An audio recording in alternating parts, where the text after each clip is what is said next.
नमस्कार, राम राम शेतकरी मित्रांनो.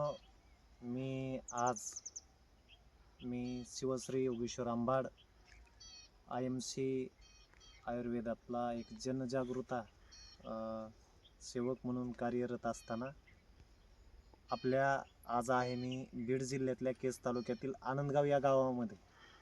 आणि या ठिकाणचे आमचे मार्गदर्शक आणि ज्यांनी शेतीला अतिशय एक आगळ्या वेगळ्या पद्धतीचं स्वरूप या गावामध्ये आणलेलं आहे.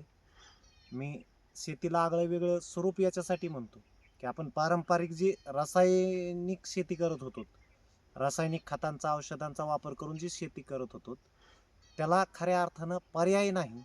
तर त्याच्यापेक्षा उज्ज्वल अशी शेती करता येते ऑर्गॅनिक पद्धतीनं आणि नैसर्गिक पद्धतीनं. ती कशा पद्धतीनं या ठिकाणी केली ही आज मला इथं बघायला भेटलं आनंदगावामध्ये. आणि ज्यांनी हे शेती फुलवली ते IMC आयुर्वेदातले chairman star नामदेवजी Gaikwad sir यांच्या मी शेतामध्ये आहे. आणि या ठिकाणी आल्याच्या नंतर राजमा घेवडा आपण जे काय म्हणतो त्या पिकाचा त्यांचा हा प्लॉट मी बघितला. तर ह्या पूर्ण पिकावर जर आपण बघितलं तर एक हरित ग्रोथ आहे, म्हणजे ज्याला हिरवळ म्हणतात. इथं शेजाऱ्याचे पण काही प्लॉट आहेत जे रासायनिक पद्धतीने आहेत, पण हे पूर्ण याची जी मशागत आहे ह्या प्लॉटची ही आयुर्वेदाच्या ऑर्गॅनिक पद्धतीने केलेली आहे. इथले खतं असतील किंवा औषधं असतील, म्हणजे बीज प्रक्रियेपासून ते पुढच्या सगळ्या जे काही संगोपनाचा भाग असेल. तर हे जे काय राजम्याचं पीक आहे, तर ह्याच्यात विशेषतः अशी दिसायला लागली की राजम्याच्या एकतर लागण जास्त आहे शेंगाची, दुसरी बाब त्याच्यामधले जे सोले आहेत ज्याला आपण दाणे म्हणतो, तर त्या दाण्यांची काय जाडी ना ती इतर रासायनिकची जी जाडी असते त्याच्यापेक्षा मला थोडी चापचून बघितल्याच्या नंतर वेगळी दिसली. आणि मिनिमम रासायनिक शेती करत असताना जो काय माझा अनुभव आहे ते 10 ते 15 शेंगापर्यंतचा एक रिझल्ट असतो लय झालं तर. पण इथं 20 ते 30च्या आत शेंगा आपण प्रत्यक्ष बघू की ह्या शेंगा कशा पद्धतीनं आहेत. आणि जी मी एक मागा बोलत बोलत बाब म्हणलो तुम्हाला की ह्याची जाडी काय ह्या शेंगाची, तर ही जाडी इतर रासायनिक शेंगांना जी जाडी असते किंवा रासायनिक शेतीमधली जी जाडी असते तिच्यापेक्षा थोडी जाडी जास्त आहे. आणि दुसरी महत्त्वाची बाब म्हणजे की पूर्ण समान, एकतर या प्लॉटमध्ये कुठंही खाली चढ उतार दिसत नाही, एक समान पिकाचं उगम आहे किंवा समान लेवलला आलेलं पीक आहे.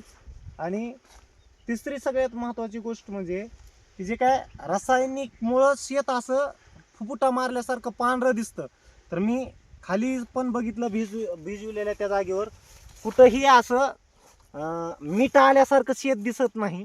म्हणजे त्याचं जे काय काळोख आहे, जमिनीचा काळेपणा आहे तो कायम ठेवला आहे. म्हणजे याच्यावर केमिकलचा जो काय आसार शेतीत व्हायला पाहिजे तो झालेला नाही. का तर यांनी कसल्याही पद्धतीचं केमिकल वापरलेलं नाही, ऑर्गॅनिक पद्धतीची ही शेती केली. ही राजमा घेतलाय आपण. इतरही प्लॉटमध्ये जर जाऊन बघितलं तर नक्कीच आपल्याला याच्यातली हिरवळ आणि इतर पिकांची हिरवळ आपल्याला थोडीशी वेगळी दिसणार आहे.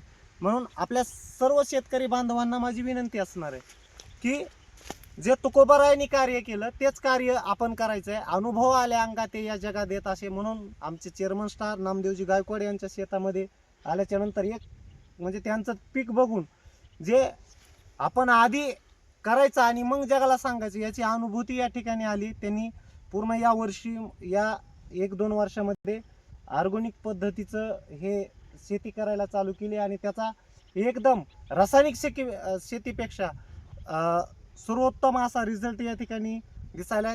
आणि जी काही कीड नियंत्रण ज्याला आपण म्हणतो की आपण आपली सहज मानसिकता झाली आहे की ऑर्गॅनिकनं कीड नियंत्रणात येत नाही, पण कुठल्याच पानाला असे ठिगळं येज किंवा कीड लागल्यासारखी अवस्था नाही किंवा पिवळसरपणा नाही किंवा इतर रोगांचा प्रभाव त्या पानांवर त्या पिकावर दिसत नाही. आणि म्हणून ऑर्गॅनिक सुद्धा एक तुमचं इतर जी काही पिकांवर पडणाऱ्या हे आहेत रोग आहेत किंवा जे काही कीटक आहेत त्यांचं पण रक्षा कवच होऊ शकतं, हे या ठिकाणी आपल्याला बघायला भेटणार आहे.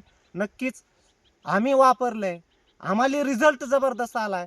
तुम्ही एकदा वापरा, खर्च कमी करा, उत्पन्न वाढवा. जय हिंद, जय महाराज, जय भारत. गुड आमची.